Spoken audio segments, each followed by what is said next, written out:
ఆంధ్రప్రదేశ్ హోంమంత్రిగా ప్రమాణ స్వీకారం చేసిన తర్వాత మొట్టమొదటిసారిగా ఈరోజు విశాఖపట్నంలో పోలీస్ డిపార్ట్మెంట్ వాళ్ళతోని కలెక్టర్ గారితోని కూడా ఎక్స్క్లూజివ్గా పోలీస్ డిపార్ట్మెంట్ వాళ్ళతో ఒక మీటింగ్ ఏర్పాటు చేసుకోవడం జరిగింది. ఈ మీటింగ్లో కమిషనర్ ఆఫ్ పోలీస్, కలెక్టర్ గారు, అదేవిధంగా డీసీపీలు, ఏసీపీలు, కొంతమంది సిఐలు షార్ట్ టైంలో నేను వాళ్ళకి చెప్పడం జరిగింది. వాళ్ళందరూ కూడా రావడం జరిగింది. ఎస్పెషల్లీ ఈరోజు లా అండ్ ఆర్డర్ విషయంలోని కానీ, అదేవిధంగా ఈ గాంజా స్మగ్లింగ్ విషయంలో కానీ, డ్రగ్స్ విషయంలో కానీ వైజాగ్ పోలీసులు తీసుకుంటున్న చర్యల గురించి, అదేవిధంగా రాబోయే కాలంలో వాళ్ళు తీసుకోబోయే చర్యల గురించి, అట్ ద సేమ్ టైం పోలీసుల కష్టాల గురించి కూడా తెలుసుకోవడానికి ఈరోజు ఒక మీటింగ్ పెట్టుకోవడం జరిగింది. ఈ మీటింగ్లో చాలా విషయాలు మేమందరం కూడా చర్చించుకోవడం జరిగింది. అయితే విషయం ఏంటంటే, ఈ 5 సంవత్సరాల కాలంలో ఆంధ్రప్రదేశ్ అనేది గంజాయి హబ్గా మారిపోయిందన్న సంగతి మనందరికీ కూడా తెలిసింది. డ్రగ్స్ హబ్గా మారిపోయిందన్న సంగతి మనందరికీ కూడా తెలిసింది. ఎందుకంటే హోమ్ మినిస్టర్ అన్న వ్యక్తి ఉన్నారో లేదో తెలియదు. ఏ రోజు కూడా గంజాయి గురించి కానీ, డ్రగ్స్ గురించి కానీ ఒక రివ్యూ చేసిన సందర్భం రాలేదు. ఏ రోజు హోమ్ మినిస్టర్ పక్కన పెడితే కనీసం ముఖ్యమంత్రి కూడా ఏ రోజు కూడా ఇంత రేంజ్లో క్రైమ్ రేట్ పెరిగిపోతున్నా, గంజాయి స్మగ్లింగ్లు, అదేవిధంగా డ్రగ్స్ సరఫరా విపరీతంగా పెరిగిపోతున్నా జగన్మోహన్ రెడ్డి కూడా ఏ రోజు కూడా దీని మీద ఒక చర్యలు తీసుకున్న సందర్భం కూడా మనకు కనిపించలేదు.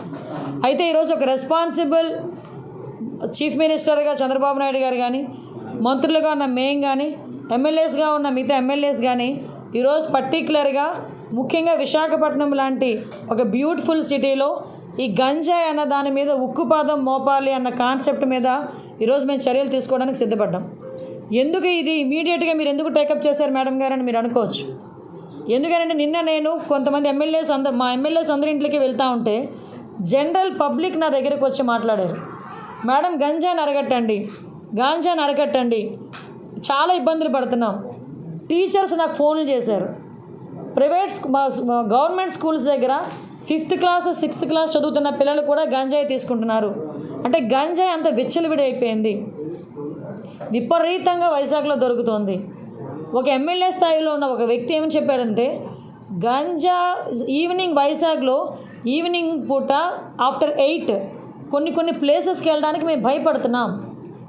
కొన్ని ప్లేసెస్లో ఎస్పెషల్లీ గంజాయి బ్యాచ్ ఉంటున్నారు, వాళ్ళు మా మీద తిరగబడుతున్నారు, కొడుతున్నారు, చంపుకోవడానికి కూడా సిద్ధపడుతున్నారు. ఎంత మేరకు క్రైమ్ రేట్ పెరిగిపోయిందంటే, ఎంతో ప్రశాంతమైన విశాఖపట్నంలో హత్యలు వింటున్నాం, నడి రోడ్డు మీద నరుక్కోవడం విన్నాం. సో ఇటువంటి సిచ్యువేషన్ అన్నిటిని అరికట్టాలంటే మూలాల్ని మనం వెతుక్కోవాలి. మూలాలైన ఈ గంజాయిని, అదేవిధంగా డ్రగ్స్ని కంట్రోల్ చేసే పరిస్థితి మనకి రావాలి. ఈరోజే గంజాయి గురించి, డ్రగ్స్ గురించి మాట్లాడుతున్నప్పుడు అనేకమైన ఇష్యూస్ నాకు బయటపడినాయి. అంటే నేను అంటానంటే ఎక్కడ ఈ గ్యాప్ నడుస్తుంది, మనకి సోర్సెస్ కట్ అయిపోయాయని అఫీషియల్స్ చెప్తున్నారు. సోర్సెస్ కట్ అయిపోయినా కూడా రోజుకి ఎందుకు ఈ డ్రగ్స్ కేసెస్ కానీ, గంజాయి కేసెస్ కానీ పెరుగుతున్నాయి? మీకు తెలుసా, ఈరోజు వాళ్ళు ఇచ్చిన రిపోర్ట్ ప్రకారం చూస్తే 1252 మంది ఈ రోజుకి జైల్లో ఉన్నారు. మన గంజాయి కేసులో పట్టుబడిన వాళ్ళు ఆంధ్రప్రదేశ్లోనే మొట్టమొదటిగా. మిగతా జిల్లాలన్నీ కలిపి 385. అంటే వైజాగ్లో గంజాయి సరఫరా ఎంత దారుణంగా జరుగుతుందో మీరు అందరూ అబ్జర్వ్ చేసుకోవచ్చు. ఇది నేను డిపార్ట్మెంట్ వాళ్ళు ఇచ్చిన నోట్. ఇది నాకు నిజంగా ఆశ్చర్యం అనిపించింది. నోట్ చూస్తే 1230 మంది ఆల్రెడీ జైల్లో ఉన్నారు. మొత్తం ఏంటి, మన ఒక్క విశాఖపట్నం జిల్లా, మిగతా జిల్లాలు అన్నీ కలుపుకొని 385 మంది. ఇది రిపోర్ట్ పోలీస్ డిపార్ట్మెంట్ వాళ్ళు ఇచ్చింది. అంటే ఎంత మేరకు మనకి ఇక్కడ గంజాయి అన్నది సరఫరా అవుతుందో తెలుసు. మనం ఎంత దారుణమైన సిచ్యువేషన్ అంటే, గంజాయి ఈరోజు వరకు నిర్మూలన చేయడానికి 5 సంవత్సరాల కాలంలో కనీసం ఒక రివ్యూ కూడా పెట్టలేదంటేనే విచ్చలవిడితనం ఎక్కడ పెరిగిందో మనకు అర్థమవుతుంది.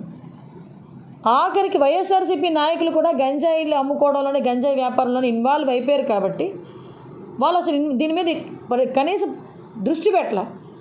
ఏమండి, చింతపల్లి నుంచి, జీమాడుగల్ నుంచి, అటువైపు నుంచి, అదేవిధంగా మనకి ఒడిశా నుంచి, ఇలాంటి మల్టిపుల్ ప్లేసెస్ నుంచి మనకి గంజాయి సరఫరా అవుతుంది. మనకి ఎన్ని చెక్ పోస్టులు ఉన్నాయండి అని డిపార్ట్మెంట్ వాళ్ళని అడిగితే 3 చెక్ పోస్టులు ఉన్నాయని చెప్పారు. 3 చెక్ పోస్టులు ఉన్నాయి. ఎందుకు రాదండి లోపలికి? మనకి వైజాగ్కి ట్రాన్స్పోర్టేషన్ ఎక్కువ, ఇటు ట్రైన్స్ కానీ, ఇటు ఫ్లైట్స్ కానీ, రోడ్ ఫెసిలిటీస్ ద్వారా వ్యాన్లు, మిగతా అన్నీ, దాంట్లో ఈవెన్ 2 వీలర్, ఆఖరికి అమెజాన్లో కూడా పెట్టుకొని అమ్మేసుకుంటున్నాడండి.